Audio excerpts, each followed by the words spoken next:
34. La Feria de San Juan de los Lagos. La moreliana acudió inmediatamente al llamado del platero, el cual le manifestó con muy buenas razones la necesidad de ayudar al hijo, que también se le había logrado, que ya era un coronel que trataba con lo más florido de la sociedad mexicana y que estaba comprometido en negocios de alto interés que debían darle unas utilidades fabulosas y tan seguras como si ya tuviese el dinero en caja. Se guardó muy bien de explicarle qué clase de negocios eran, pues a haberlo hecho así, la moreliana tan rígida, tan ferviente cristiana y que nunca había entrado en transacciones con su conciencia como el platero, se habría escandalizado y cortado para siempre sus relaciones y negado todo auxilio al hijo que se proponía seguir el torcido y peligroso camino. Combinando de este y del otro modo, los dos antiguos amantes la manera de sacar avante a su hijo, cuyo talento y buenas prendas no se cansaban de elogiar, reunieron una fuerte cantidad para tenerla a disposición del hombre de negocios, a medida que la fuese necesitando. La moreliana, que casi nada gastaba en su persona y que lograba buenas cosechas en sus ranchos, lejos de poner dificultades, le dio mucho gusto el poder hacer uso del dinero que tenía reunido y enterrado por miedo de ser robada, no obstante que en la comarca donde ella vivía se disfrutaba de la más grande seguridad. Relumbrón, a causa de la invitación que le hizo Pepe Cervantes para el herradero, avisó a su compadre que difería el almuerzo para el domingo siguiente y que, visto el buen resultado que tuvo para sus planes, su paseo a la feria de Tepetlaxtoc, aprovechó el resto de la semana para dar la última mano a la organización del ejército de vanguardia, que debía hacer sus primeras campañas en la feria de San Juan de los Lagos. El capitán de rurales obtuvo una licencia por 3 meses y bien la necesitaba para curarse de los moretones y hoyos que tenía en el cuerpo, dejando a Hilario al frente de las escoltas, pero su principal objeto era cooperar a plan que tenía meditado Relumbrón. De común acuerdo se organizaron 3 gavillas, partidas, bandas o como más guste al lector llamar a esos intrépidos guerreros que se proponían desafiar y combatir contra la sociedad entera. La primera gavilla entraría en plena posesión del monte de Río Frío y camino de Puebla hasta Perote. Sería mandada por alguno de los muchachos más listos y más valientes de Tepetlaxtoc. Evaristo la dirigiría desde la hacienda de Río Prieto, donde debería residir como administrador. La fábrica de moneda falsa en el molino de Perote estaría a cargo inmediato de Relumbrón y del platero, el cual haría frecuentes viajes con el pretexto de visitar a su compadre y sus nuevas posesiones.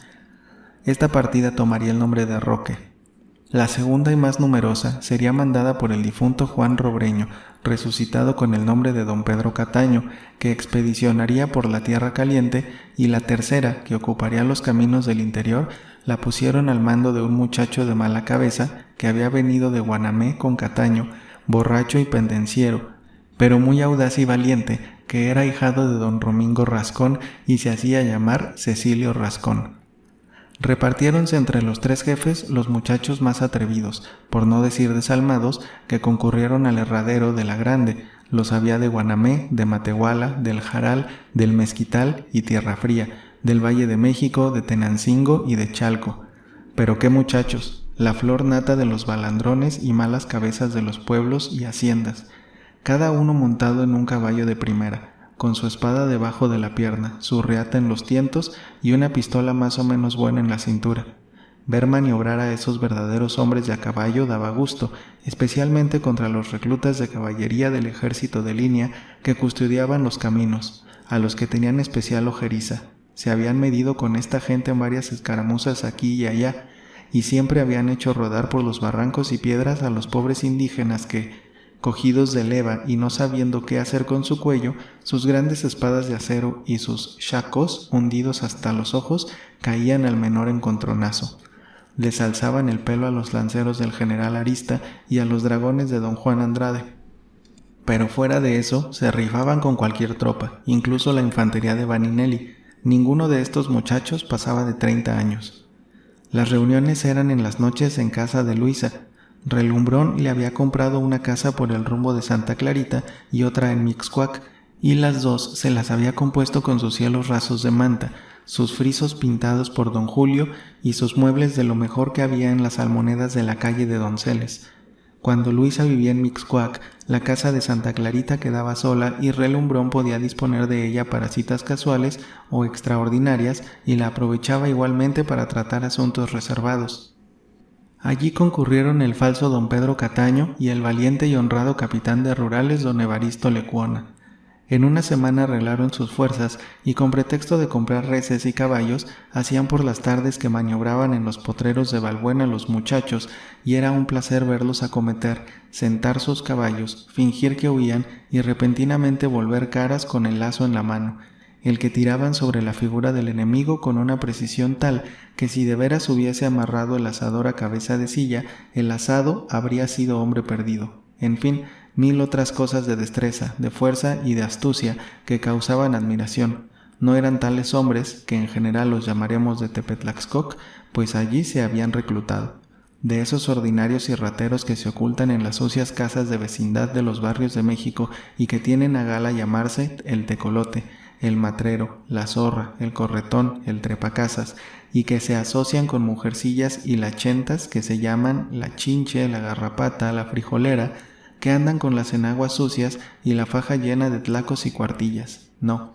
nada de esas ordinarieces de cobardes rateros que esperan en la oscuridad de la noche, detrás de una esquina, para acometer al Catrín que sale de la ópera, quitarle el reloj y los pocos reales que le dio vueltos el dulcero del teatro y luego corren a ocultarse entre la basura y los paredones del barrio de Tepito. No, ellos eran de otra masa distinta, de esos descendientes de los antiguos encebados que por todo vestido tenían una pichita que dejaban en manos del sereno que los perseguía, y seguían corriendo por las calles como su madre los parió, escandalizando a las viejas que salían de misa y silbados por los muchachos que entraban a la escuela, quienes los perseguían tirándoles de pedradas. Ellos eran cristianos verdaderos, que se llamaban Cecilio, Juan, Roque, Pantaleón, Cristóbal, y no cambiaban el nombre de su santo por el de ningún animal. Oían su misa cuando podían, no se enconaban con un pañuelo sucio ni con un sombrero viejo,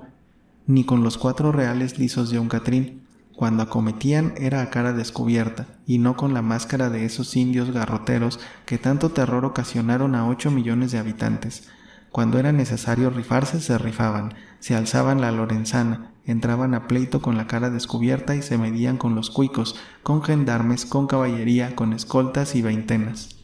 Con los diablos mismos, si a los diablos, que son de infantería, les hubiese ocurrido un día montar a caballo y entrar a la pelea con ellos. Si querían muchachas, no pensaban ni remotamente irlas a buscar entre las que se pasean por las noches en las cadenas de la catedral haciendo mucho ruido con las enaguas de Indiana almidonadas,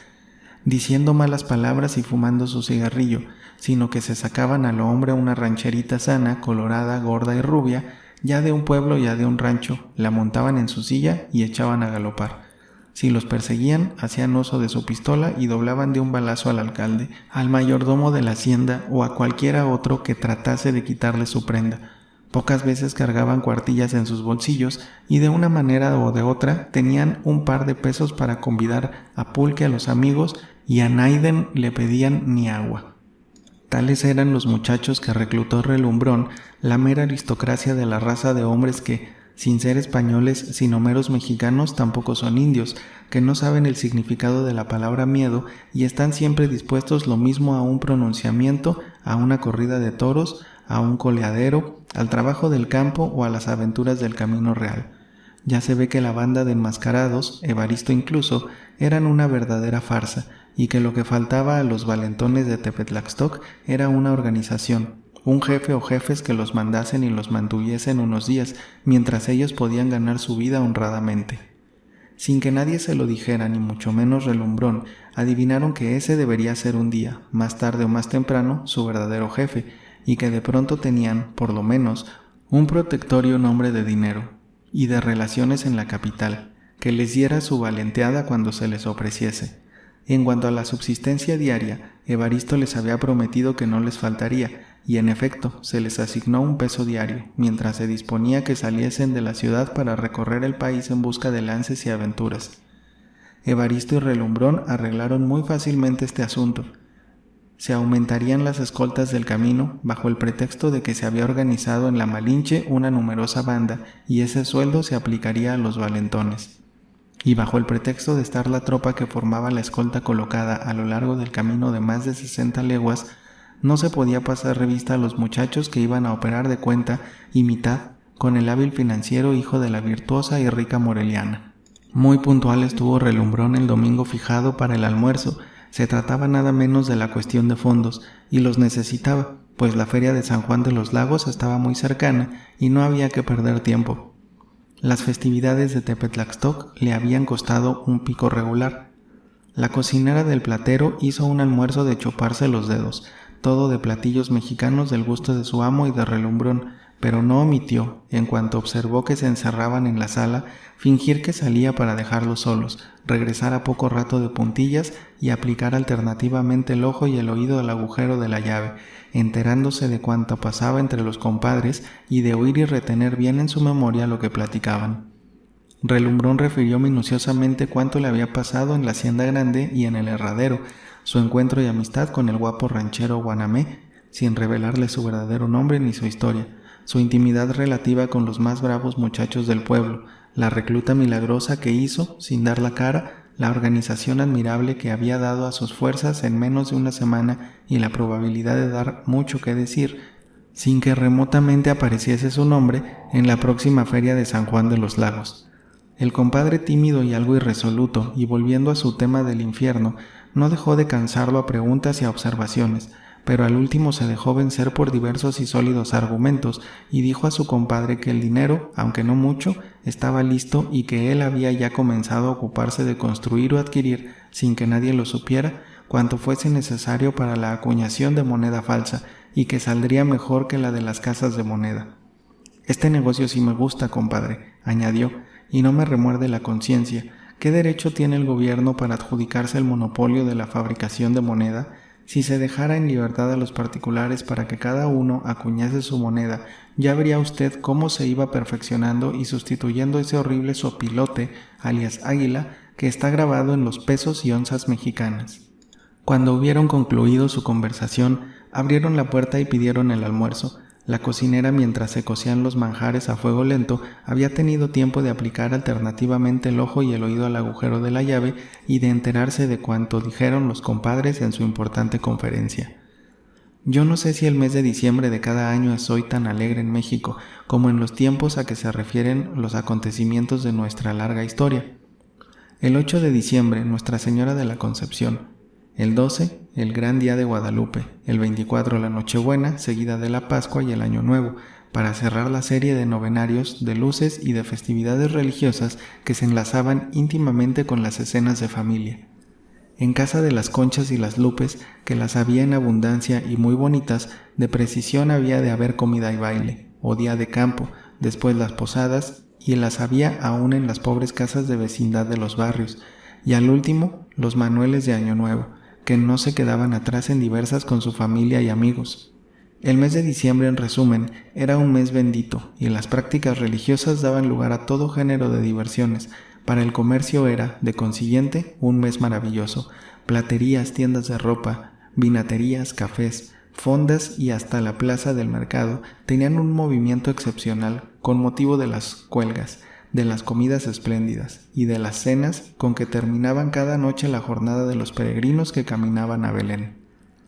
Poca cosa a esta serie de días festivos que no concluían en la capital sino los primeros días del Año Nuevo, con lo que pasaba en el interior Querétaro triste, solo, austero, mejor dicho, muerto todo el año y con sus palacios cerrados y polvorientos. Parece que resucitaba. Las festividades se sucedían unas a otras en México, pero había una especial que conmovía y llenaba de alegría y de entusiasmo, no solo a los queretanos, sino a todos los pueblos situados en esa maravillosa llanura que se llamaba Bajío, y que termina en las montañas de plata de la capital del estado de Guanajuato. Esta festividad era el Rosario, de Celaya. Una imagen de bulto, de la Santa Virgen, rodeada de los curas de los pueblos cercanos y de los religiosos de diversas órdenes monásticas,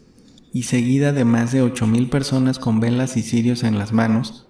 salía en la noche de Querétaro y por los callejones cercados de fruta del pueblo de Apaseo se dirigía a Celaya, a donde llegaban al amanecer. y esa especie de colosal serpiente luminosa que se retorcía y se deslizaba, siguiendo los tornos y accidentes del camino en medio del silencio de una noche pura y diáfana, alumbrada por las cintilantes estrellas del cielo, tenía algo de fantástico y como de sobrenatural, que no era posible explicar, pero que sentían todos los que formaban parte de esa piadosa peregrinación. Pero las festividades de la capital, las del interior y el Rosario de Celaya eran poca cosa comparadas, si comparación es posible, con la feria de San Juan de los Lagos. La de Tepetlaxtoc no era más que una farsa de indios. Lagos, camino de Guadalajara, es una villa situada en un terreno pedregoso y árido. San Juan, que le sigue, es todavía más triste, y si Querétaro con todo y sus grandes casas, sus portalerías y sus calles rectas tenía todo el año un aspecto melancólico, San Juan parecía positivamente abandonado por sus habitantes que no volvían a su hogar sino cuando se acercaba la feria.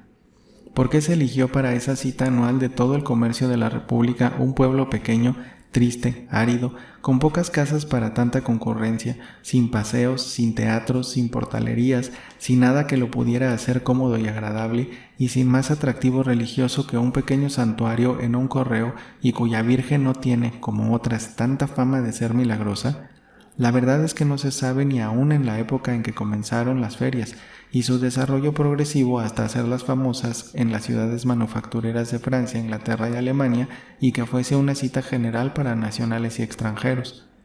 En París se preparaban surtidos especiales de mercería fina y ordinaria y de telas de algodón, lino y seda de colores chillantes y dibujos fantásticos que se embarcaban con anticipadamente en los pesados paquetes de vela que venían a Veracruz, precedentes de Burdeos y del Havre. En Liverpool y Hamburgo se encargaban hasta la cubierta unos barcos fuertes y veleros que daban vuelta al Cabo de Hornos. Y después de 4 o 5 meses de una peligrosa navegación, venían a fondear en San Blas y Mazatlán, y de allí, atajos de mulas conducían la lencería inglesa y alemana, el cristal y loza a la feria, y de este modo llegaban con la más grande exactitud, teniendo tiempo bastante para encaminar las mercancías, establecer sus almacenes en San Juan y hacer cambios y ventas que llegaban a muchos miles de pesos. De Veracruz ni se diga. Entre la sedería de lujo y los mil dijes y curiosidades de la joyería y mercería francesa que mandaban a México para el consumo del mes glorioso de diciembre y lo que reservaban y encaminaban a su tiempo para la feria, quedaban los almacenes vacíos y aprovechaban la ocasión para salir de las mulas que no habían podido vender ni a la mitad del precio. De Chihuahua venían unos carros que parecían casas, tirados cada uno por 10 o 12 mulas gigantes, pues pasaban de 7 cuartas, y los carreteros, mayordomos y gente que escoltaba el cargamento para defenderlo de los indios bárbaros tenían un aspecto salvaje e imponente. Todos eran altos, fornidos, de barbas espesas y botas de grueso cuero hasta el muslo, y en su cintura cartuchos, pistolas, puñales. Los valentones de Tepetlaxtoc lo habrían pensado mucho antes de medirse con estos fronterizos. Los carros venían llenos de algodón y de cobre, de tejos de oro, y de 1000 otros productos de esas lejanas tierras. De Nuevo México venían numerosas pastorías de esos carneros de fino y espeso vellón blanco, todos con la cabeza negra, que no se han vuelto a ver más que por el interior. De Texas venían igualmente carros parecidos a los de Chihuahua, cargados de lienzos de algodón ordinarios, de loza corriente y de ferretería e instrumentos de labranza. De las diversas haciendas de Tamaulipas, especialmente de los potreros de Doña Rita Girón, salían partidas de mulas que eran vendidas al más alto precio a causa de su alzada y su hermosura. Ni en las ferias de Andalucía se veían mejores. Los chalanes las compraban relativamente baratas, formaban troncos y las vendían a su regreso a la capital en 500 y 600 pesos cada una. Lo que era muy mentado y buscado en la feria eran los caballos de las haciendas de Guanamé y del Saúz. Don Remigio nunca dejaba de mandar de 1000 a 1500 escogidos. Se vendían desde 40 a 100 y 200 pesos, y con esto solo bien lo puede concebir el lector. El padre de Mariana tenía una renta anual que bastaba para comer, desperdiciar y todavía sobraba. Parte de este dinero iba a dar a las cajas de madera de Agustina y parte quedaba en la hacienda en poder de don Remigio. Lo que llama la atención de la feria era la cantidad y variedad de dulces: camotes de Querétaro, camotitos de Santa Clara de Puebla, calabacetes de Guadalajara, uvate de Aguascalientes, guayabates de Morelia, el turrón y colación de México, pero con tal profusión y de tan bella apariencia que daba gusto recorrer las hileras de mesas llenas de esas golosinas que formaban una larga calle. En la mayor parte de esos puestos, adornados con flores y guirnaldas de papel de colores, abundaban las velas de cera de todos tamaños y gruesos colores. Era también muy singular y curiosa la reunión de mujeres de los diversos estados, separados unos de otros por grandes distancias y difíciles y costosos los viajes. Las gentes de cada localidad no se movían nunca de su casa, sino de tarde en tarde y por forzosa necesidad, de modo que una mujer de Chihuahua, una jarocha de Veracruz o una china de Puebla eran como extranjeras y objeto de curiosidad. ¿Qué diferencia entre una mujer de la frontera blanca como el alabastro, con su abundante cabello negro, vestida con un traje azul hasta el cuello y pegado al cuerpo, y una china poblana, que va haciendo cosa rara, ampona, con dobles y triples enaguas, su castor encarnado con lentejuelas de oro, su rebozo al hombro y su pierna desnuda? Eran estos dos tipos y otros que se pueden citar como de diferente y lejanas naciones, pero en la feria se encontraban poblanas, tapatías, zacatecanas, aguascalenteñas, sanmigueleñas, queretanas, sanluiseñas, tamaulipecas, chihuahueñas, morelianas, sinaloenses, poquísimas de Oaxaca, una que otra jarocha y ninguna de los estados del sur de la costa del Golfo. Caminaban en burros, en mulas, en caballos, en carros de 2 ruedas, entre pajadas y sucias de polvo y de lodo, con sus sombreros de petate encajados hasta los ojos para no quemarse con el sol, pero llegando a San Juan se aseaban, se ponían sus mejores trapitos y comenzaban a circular, curiosas y vivarachas, por las calles e improvisadas plazas, llenando de alegría y de animación la festividad comercial y la religiosa. Pedía el viajero comprar la sal y yarbo de las tapatías, poblanas y zacatecanas con el reposo y frialdad de las blancas y robustas fronterizas, y conocer y apreciar la belleza o fealdad relativa de las mujeres de los diversos estados de la República, tan distantes unos de otros como París de Berlín o Madrid de Burdeos.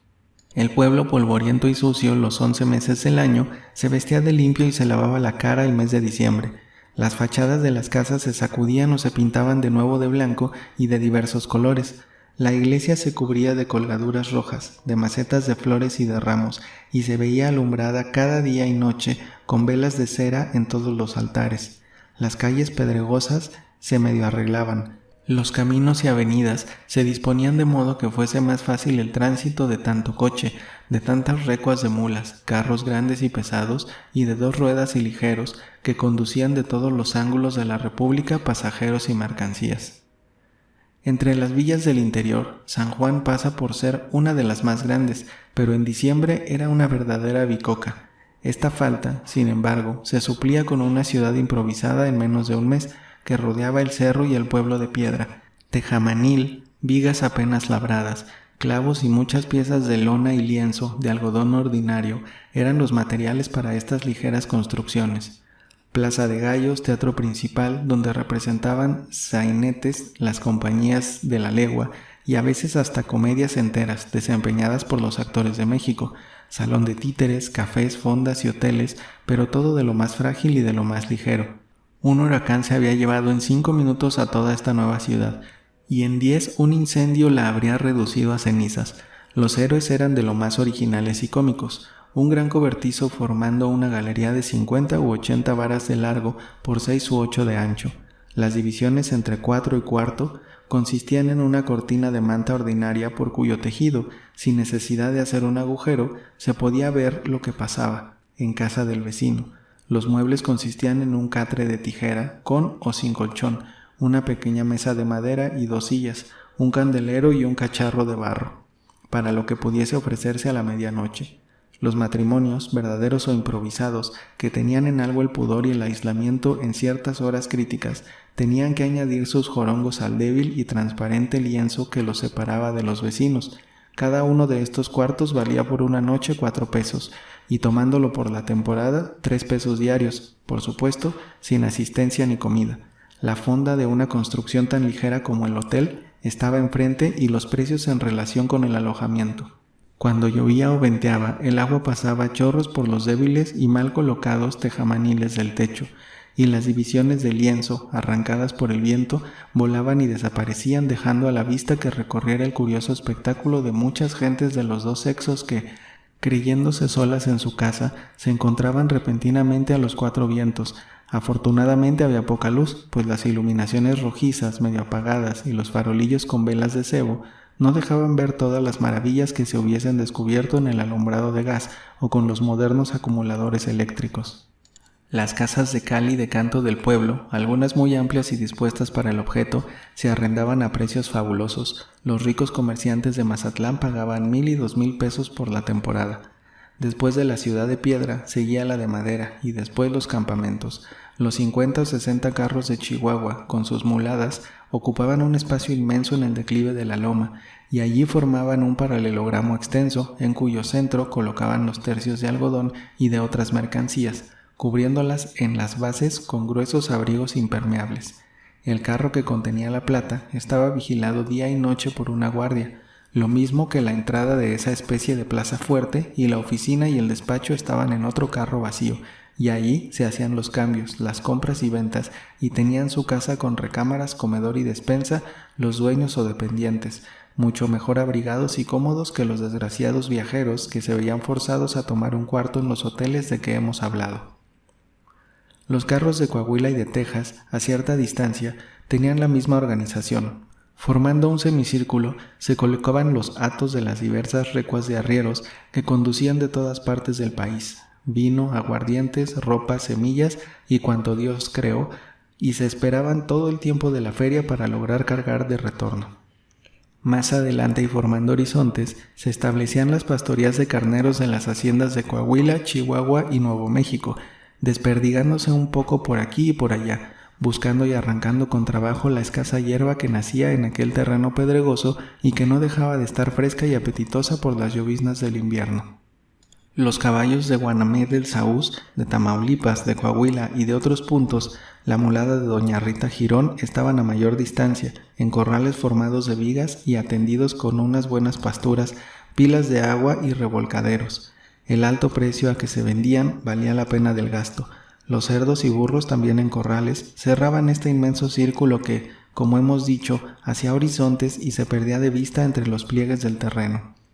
Cuando en la madrugada se disipaba la niebla que, como un inmenso abrigo, cubría en la noche todo ese conjunto disímbolo de casas, de barracas, de corrales de gentes dormidas y de animales despiertos que daban al viento sus diversos y variados tonos, y el sol aparecía en el horizonte y levantándose con majestad en el ancho y despejado cielo, iba matizando con sus relucientes rayos de oro las diversas escenas a que daba lugar la reunión al aire libre de tantas gentes y de tantos objetos distintos. El paisaje en conjunto presentaba un aspecto grandioso y de una novedad que atraía a multitud de personas ricas del interior que sin tener negocios ni comercio se pasaban 8 o 15 días, no solo contentos, sino casi locos, viviendo en sus coches, que eran salones de recibir y comedores durante el día y recámaras muy abrigadas en las noches.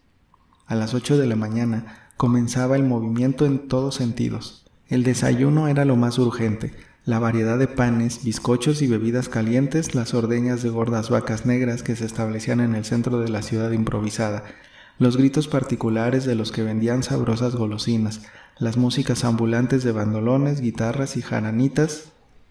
que preludiaban cancioncillas del país para llamar la atención de los muchos que iban y venían, y adquirir así algunos cuartos para comenzar el día. El andar garboso y los vestidos singulares y provocativos de las tapatías zacatecanas y poblanas, el afán de los comerciantes y vendedores de 1,000 y 1,000 cosas raras y curiosas, como los guajes y tecomates de Morelia, los muñecos de barro de Colima y los jarros y loza de Guadalajara, y las muchas frutillas secas desconocidas de México, los muchos primorosos fustes, cabestros, aparejos, reatas, espuelas y frenos de Amozoc, los coches, carros y atajos que llegaban y buscaban local para establecer, y para que este cuadro variado se completase con una pincelada de maestro, las puertas de la capilla se abrían de par en par, los altares se iluminaban profusamente con cirios de cera, las campanas llamaban a los fieles con sus sonidos agudos y el cura, revestido con una pesada casulla bordada de oro y rojo, sacaba la custodia del sagrario y con fe y ternura bendecía a los miles de gentes que se reunían en San Juan en esa época del año.